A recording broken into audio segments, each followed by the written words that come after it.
하나님께서 이 말씀으로 우리에게 은혜 주시기를 소망합니다.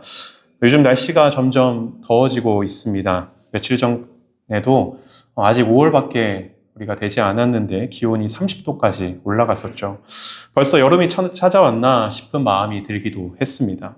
이렇게 날씨가 더워지다 보면 자연스럽게 우리가 시원한 것을 종종 찾지 않습니까? 그래서 제 책상에도 항상 놓여져 있는 것이 있습니다. 아이스 아메리카노나 탄산 음료가 항상 놓여져 있습니다.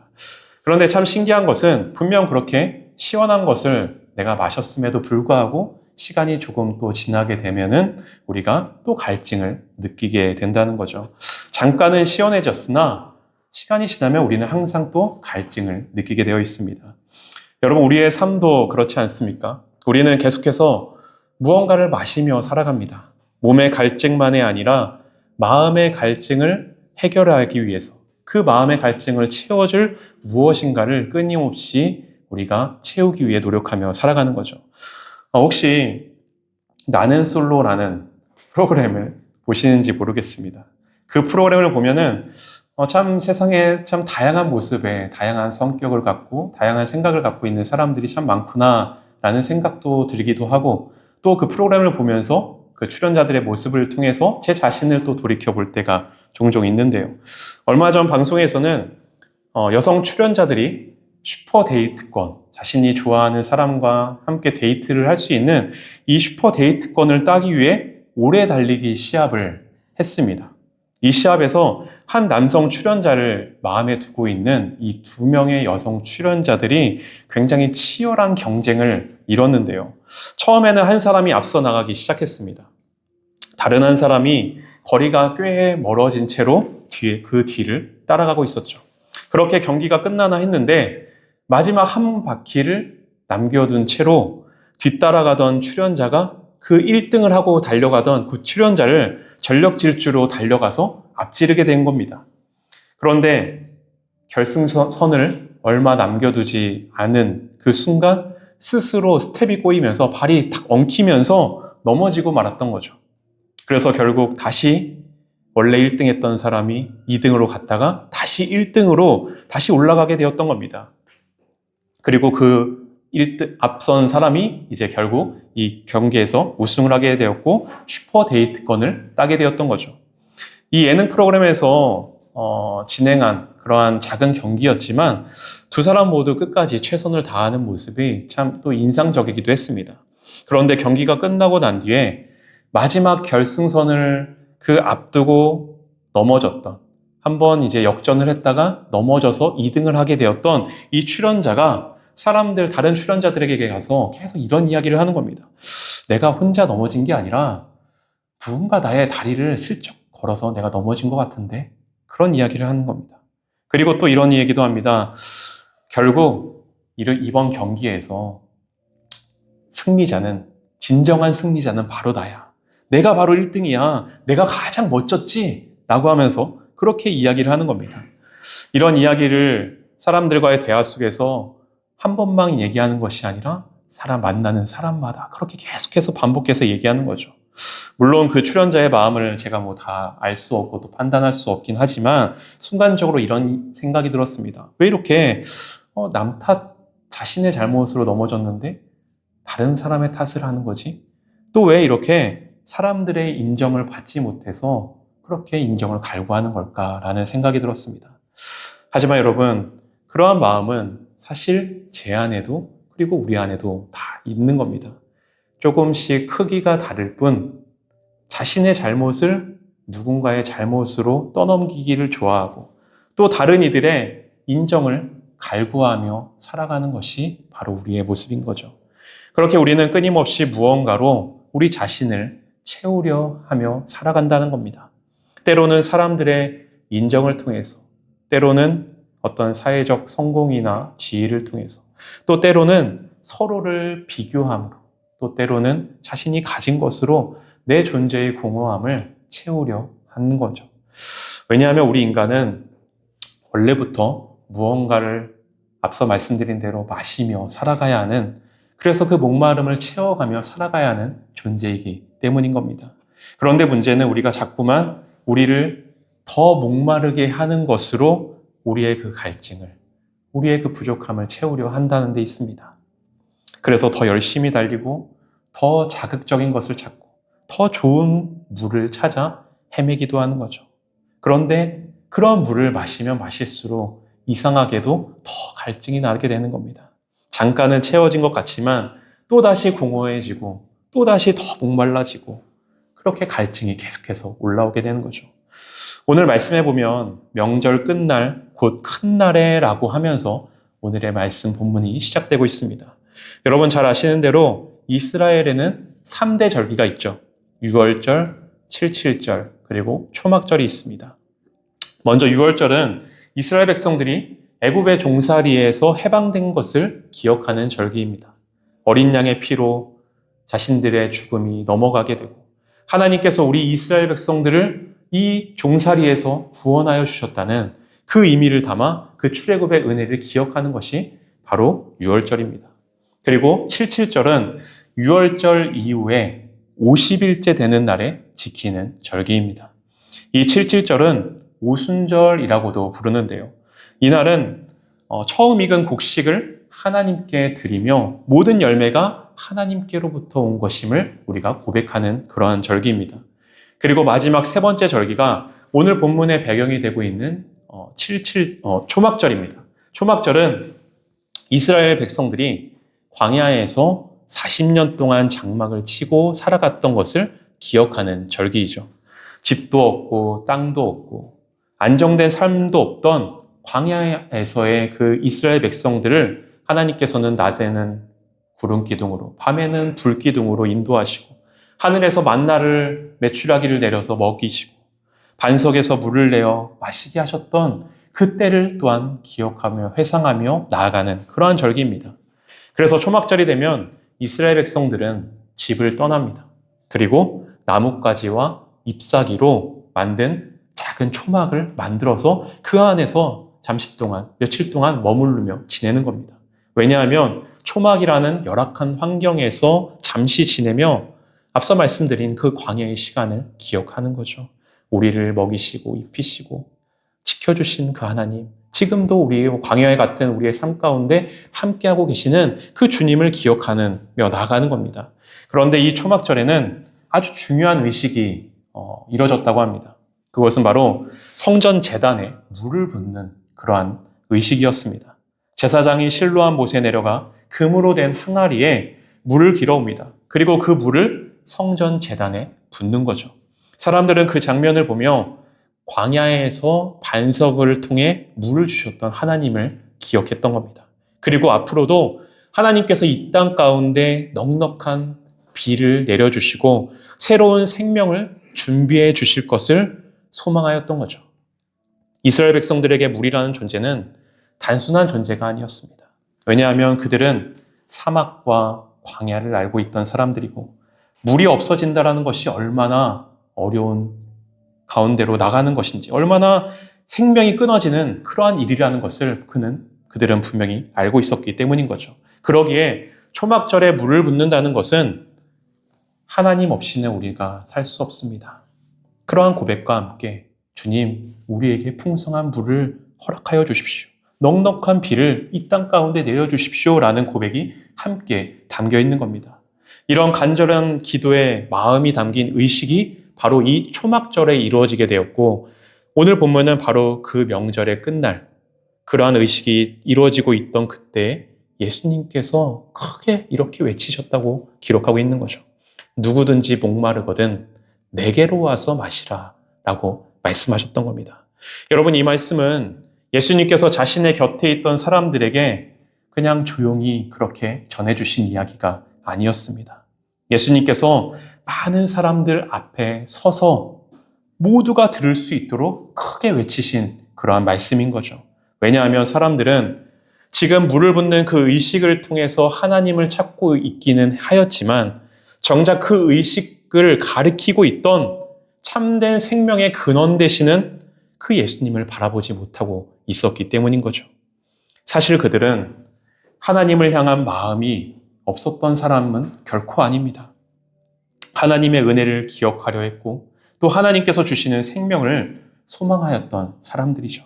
그런데 어느 순간 그 하나님을 기억하는 형식은 그들 안에 남아 있었지만 정작 하나님은 놓치고 있었던 것입니다. 참된 생수가 되시는 분, 영혼의 목마름을 해결하시는 분이 바로 그들 곁에, 그 곁에서 함께하고 계셨는데 사람들은 그 사실을 알지 못하였고 저 멀리서 펼쳐지는 그 의식만을 바라보고 있었던 거죠. 여러분, 종교적 의식이 잘못되었다라는 이야기를 드리는 것이 아닙니다. 우리의 삶에도 종교적 의식 또한 반드시 필요합니다. 구별된 예배의 형식과 이러한 시간이 필요하고 또 기도의 시간이 필요합니다. 절기를 통한 의식 또한 형식 또한 반드시 우리에게 필요합니다. 그런데 문제는 그 의식, 그 형식 자체가 목적이 되어버릴 때가 있다는 거죠.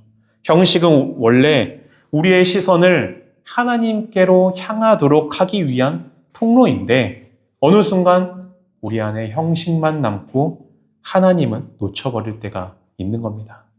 그런 신앙생활이 이어지다 보면 우리의 마음은 점차 무거워지게 되는 거죠. 신앙은 생명이 아니라 부담이 됩니다. 신앙은 그렇게 우리 안에 기쁨과 감사가 아니라 점점 무거워져가는 그러한 책임과 의무감만 남게 되는 거죠. 처음에는 은혜가 있어서 시작했는데 어느 순간부터 해야 하니까 하는 신앙이 되어져 버리는 겁니다. 우리의 신앙에는 반드시 질서도 필요하고 또한 훈련도 필요하며 거룩함을 향한 노력도 필요하나 사람이 율법을 위해서 있는 것이 아니라 율법이 사람을 살리기 위해 주어졌듯이 신앙의 형식과 규칙도 우리를 예수님께로 인도하기 위한 통로가 되어야 하는 거죠. 그 자체가 목적이 되어서는 결코 안 되는 겁니다. 때문에 중요한 것은 우리가 얼마나 많은 신앙의 형식을 갖고 있느냐, 거기에 있는 것이 아니라 바로 그 형식 가운데서 우리가 진정 예수님을 만나고 있느냐, 그것이 중요하다라는 거죠. 예배의 자리에 앉아 있지만 정작 우리가 예수님을 정말 마음의 진심 가운데 바라보고 있지 못하다면 그저 형식만 되어져가는 그러한 신앙이 되어져 버릴 수밖에 없는 겁니다. 그리고 그렇게 주님과의 관계가 메말라가기 시작하면 사람은 다시 다른 것으로 자기 마음을 채우려고 나아가는 거죠. 앞서 말씀드렸듯 사람의 인정으로 채우려 하는 겁니다. 종교적 열심으로 채우려 하는 거죠. 성공으로 그리고 자기의 의로움으로 자신의 공허함을 해결하려 드는 겁니다. 여러분, 오늘도 우리 주님은 우리에게 동일하게 말씀하십니다. 너희의 메마른 마음을 다른 것으로 채우려 하지 마라. 이미 너희 곁에 너희와 함께하고 있는 나를 바라봐라. 내가 주는 물로 너희의 목마름을 채워라. 그렇게 우리에게 말씀해 주십니다. 또 이어진 38절의 말씀을 보면 이렇게 말씀합니다.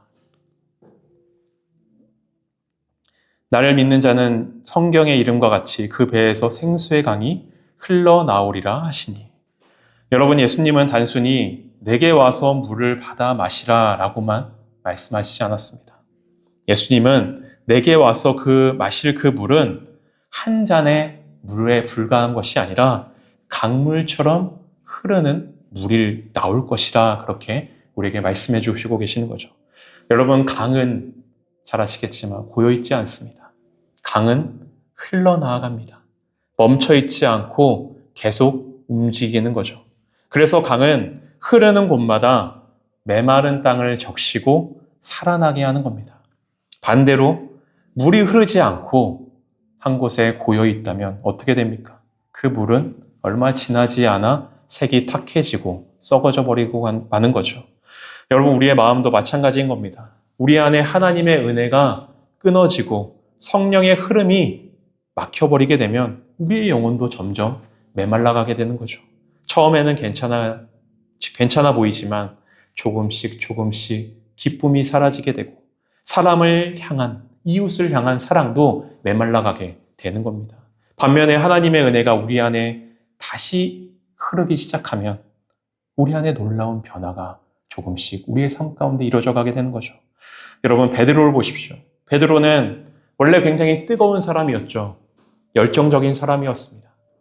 누구보다 앞장섰고 누구보다 자신감이 넘치는 그러한 사람이었습니다. 그런데 결정적인 순간에 예수님을 부인하게 되죠. 나는 저 사람을 알지 못합니다. 그 말을 내뱉고 난 뒤 닭 우는 소리를 3번 들었을 그때 베드로의 마음은 완전히 무너져 내렸을 겁니다. 자신이 얼마나 연약한 존재인지, 얼마나 쉽게 무너질 수 있는 사람인지 그렇게 처절하게 깨달았던 거죠. 그 이후 베드로는 어떠한 모습을 보여줍니까? 두려움에 사로잡혀서 마음의 문을 다 닫은 채로 그렇게 숨어 지냅니다. 사람들 앞에 나서지를 못하는 겁니다. 예수님을 따라다니며 누구보다 큰 소리를 외치던 그 사람이 두려움 안에 갇히게 되는 거죠. 마치 흐르지 못하고 고여버린 물처럼 그 영혼이 점점 움츠러들어 있었던 겁니다. 그런데 여러분, 오순절 성령이 임하던 날 베드로에게 다시 하나님의 생수가 그에게 전달되게 됩니다. 성령의 은혜가 그 메마른 마음 가운데, 삶 가운데 흐르게 되자 두려움에 숨어서 그렇게 갇혀서 지내던 그 사람이 사람들 앞에 담대히 서서 이렇게 고백합니다. 너희가 회개하여 각각 예수 그리스도의 이름으로 세례를 받고 죄 사함을 받으라.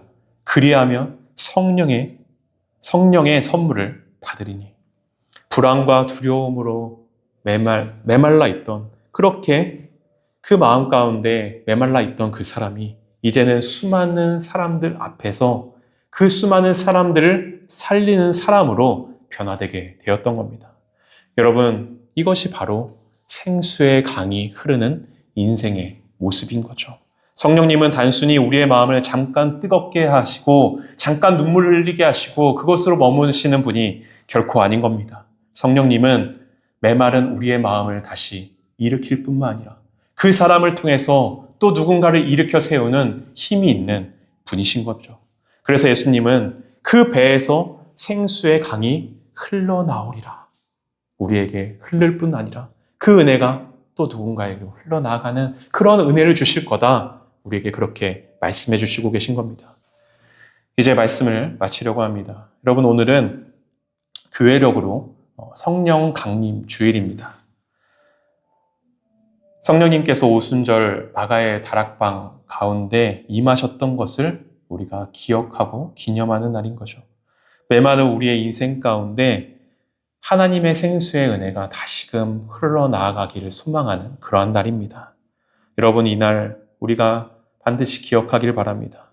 예수님은 나에게 오라, 목마르거든 나에게 오라 말씀하실 때 완벽한 사람, 자격이 되는 사람, 어떤 대단한 사람, 은혜를 받을 만한 자격이 있는 사람만을 부르신 것이 결코 아닙니다. 우리 주님은 목마른 사람이면 누구든지, 어린아이이든 어른이든 부하든 연약한 자이든 누구든지 내게로 오라, 그렇게 말씀하시는 거죠. 그리고 누구든지 그 음성을 듣고 그분께로 나아갈 때 주님만이 주실 수 있는 그 강물과 같은 그 물로써 우리를 채워주실 것입니다. 메마른 마음에 다시 기쁨에 흐르게 하시고 닫혀진 마음에 다시 사랑이 흐르게 하시며 두려움 속에 움츠러든 인생을 다시 일으켜 세워주시는 것이 바로 성령님의 강물과 같은 은혜인 겁니다.